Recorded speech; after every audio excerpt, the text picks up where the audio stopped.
This is a true life story, and while all names have been changed for privacy, the events are real.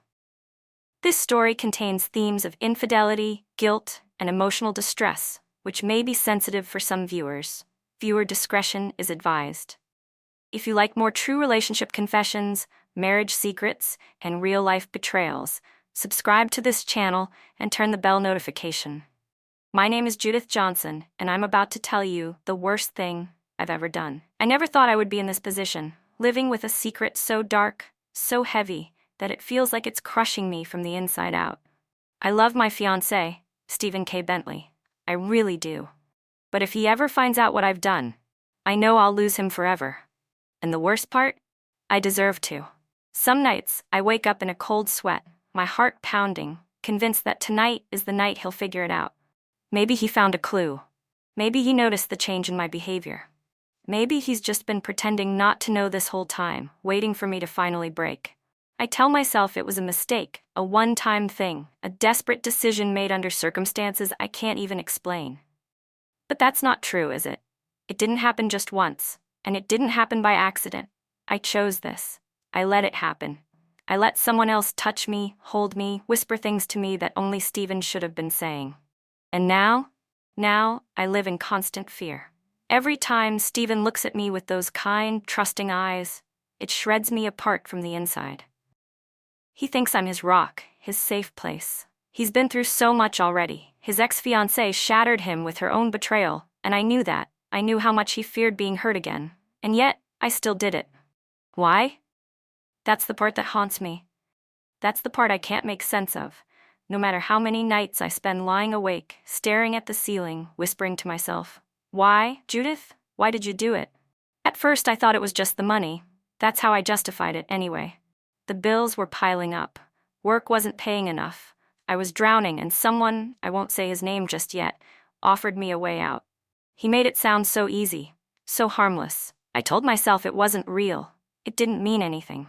But tell me, how do you explain the feeling of your fiancé's arms wrapped around you, his breath warm against your skin, knowing that you don't deserve his love anymore?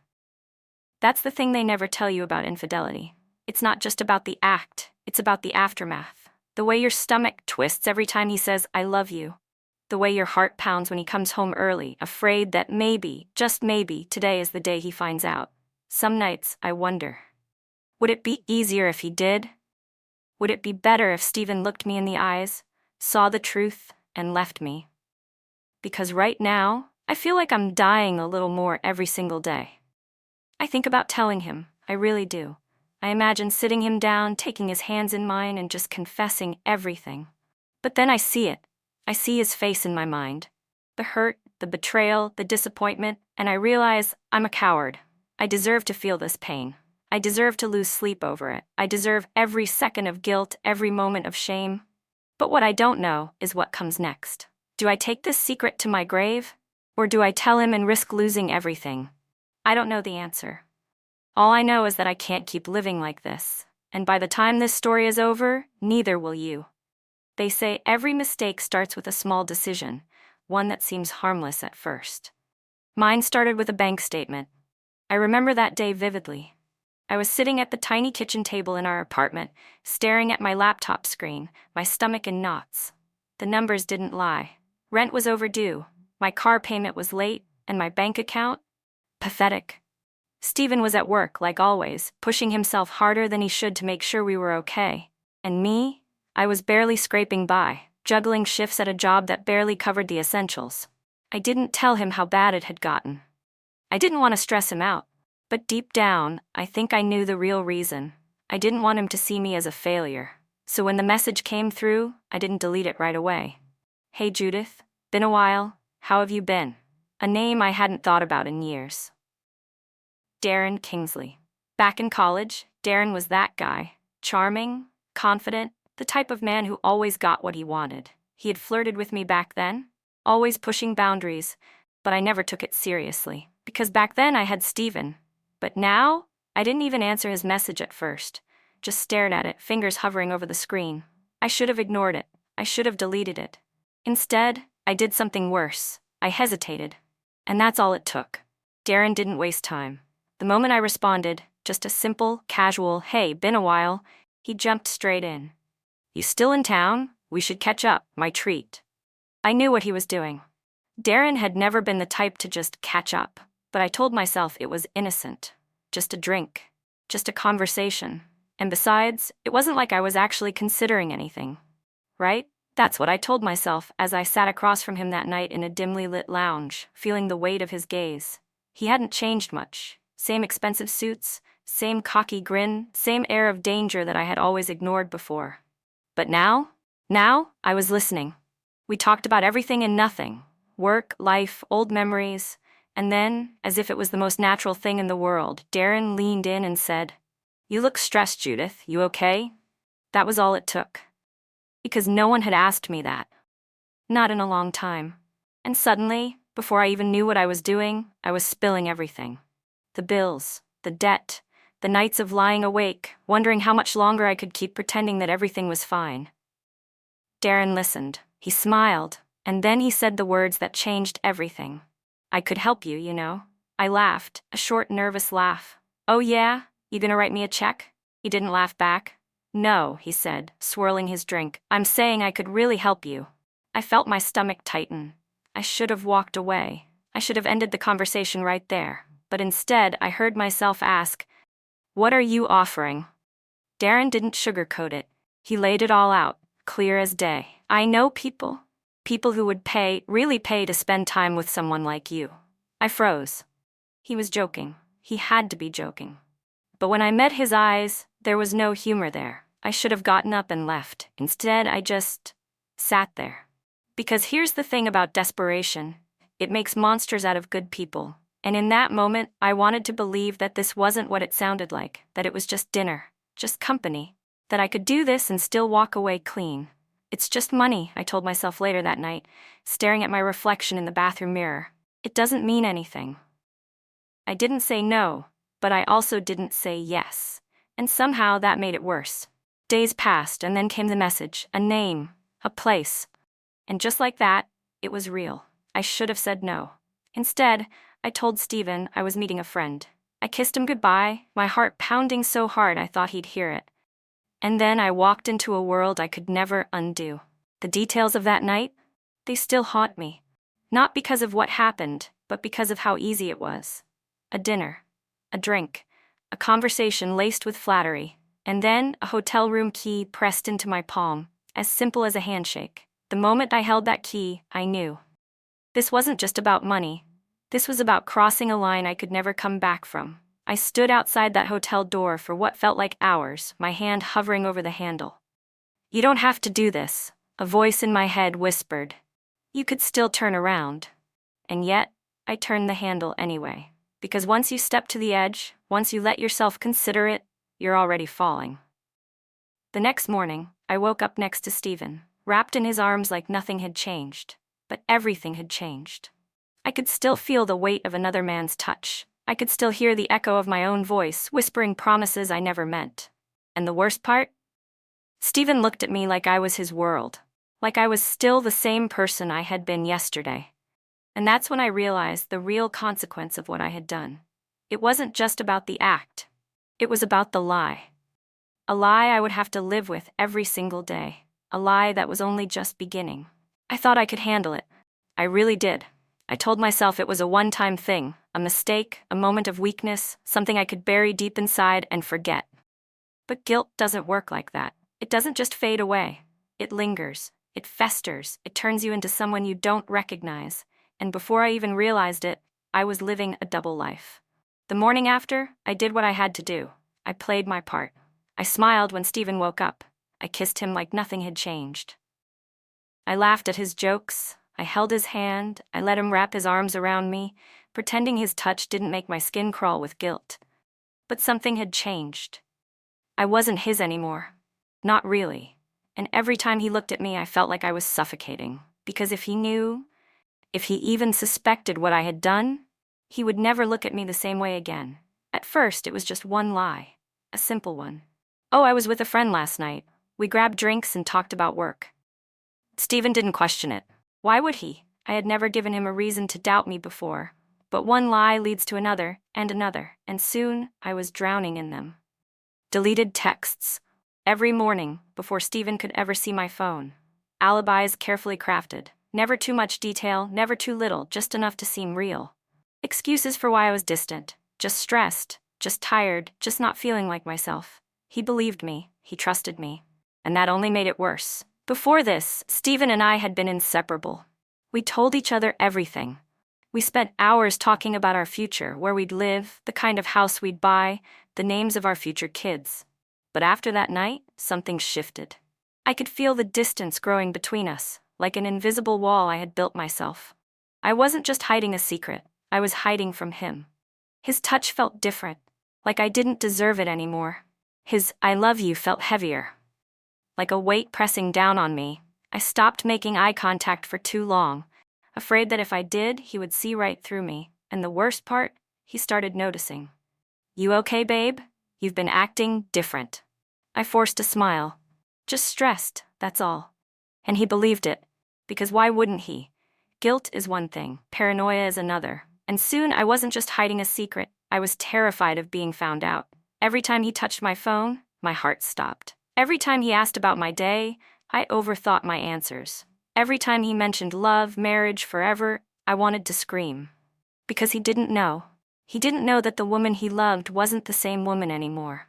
That I had betrayed him in the worst way possible, that I wasn't worthy of him. And then, it happened. A close call. It was a Saturday night. Stephen was in the shower, and I was lying in bed, scrolling through my phone, trying to ignore the constant knot in my stomach. And then, a message. From Darren. "When can I see you again?" My heart stopped. I stared at the screen, my mind racing.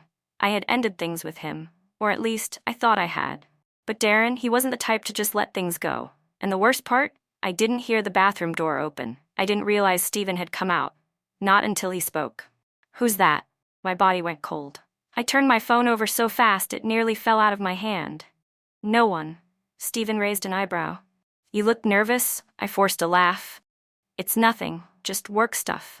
His eyes lingered on me for a second longer than usual, and for a moment, I thought, this is it. This is the moment he figures it out. But then he shrugged. "Okay," and just like that, the moment passed. But I knew.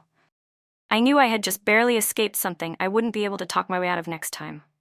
This had to stop now. That night, I lay awake, staring at the ceiling, feeling like my body was being crushed under the weight of my own choices. I thought about Stephen. The way he kissed me goodnight. The way he trusted me, loved me, planned a future with me.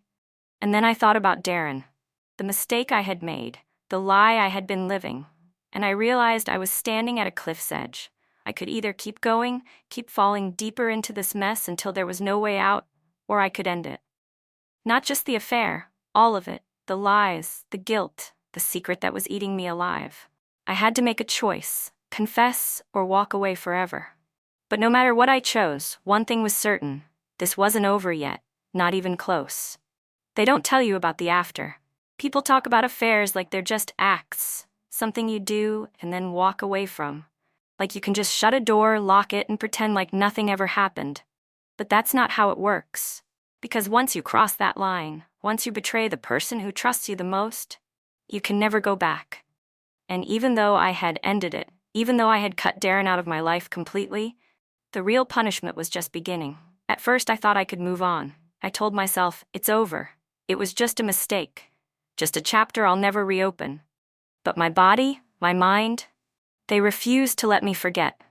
Every night, as soon as Stephen drifted off to sleep beside me, I was wide awake, trapped in my own head, staring at the ceiling, replaying every single moment. The hotel room door clicking shut behind me, the feeling of guilt as I let someone else's hands touch me, the weight of Stephen's love, so pure, so undeserved. I wanted to close my eyes and just breathe, but the second I did, the thoughts came rushing in. What if he finds out? What would he do? Would he even survive it? Because Stephen wasn't just any man. He was a man who had already been broken before. And if he found out that the woman he trusted with his heart had done the same thing to him, I didn't think he'd recover. It wasn't just at night, it was all the time. Every little thing set me off. Every word, every look, every innocent question from Stephen sent my heart racing. Where were you today? Just at work. Just running errands. You okay? You seem off. Just tired. Just stressed. You still love me, right? Oh God, oh God. Oh God, I tried to act normal, but how could I? How do you act normal when your entire relationship is built on a lie? I started overcompensating, cooking his favorite meals even when I was exhausted, laughing at his jokes a little too hard, kissing him with an intensity that felt desperate, and he noticed. You've been so affectionate lately. That's a bad thing? I joked, forcing a smile. No, he said, pulling me close. I love it. I love you. And just like that, I was dying all over again. It wasn't just the anxiety of getting caught. It was the way my mind wouldn't let me forget how much he loved me. Everywhere I looked, I saw proof of his trust. The little notes he'd leave for me in the mornings, the way he'd instinctively reach for my hand when we walked together, the way he looked at me, like I was his world. And I had destroyed it. I didn't deserve him. I didn't deserve the way he kissed my forehead when he thought I was sleeping. I didn't deserve the way he whispered, "You're the best thing that ever happened to me." I wanted to scream, because if he only knew, if he knew what I had done, those same lips that kissed me would curse me. That same man who adored me would hate me. And I would deserve every single second of it. I ran through every scenario in my head. Every way this could play out if the truth ever came out. Scenario 1, he leaves me immediately. I tell him everything. I sit him down, look him in the eyes, and say the words out loud. I cheated on you, Stephen. I don't even get to explain before he walks out. No yelling, no begging, just silence. And then, I never see him again. Scenario 2. He breaks down.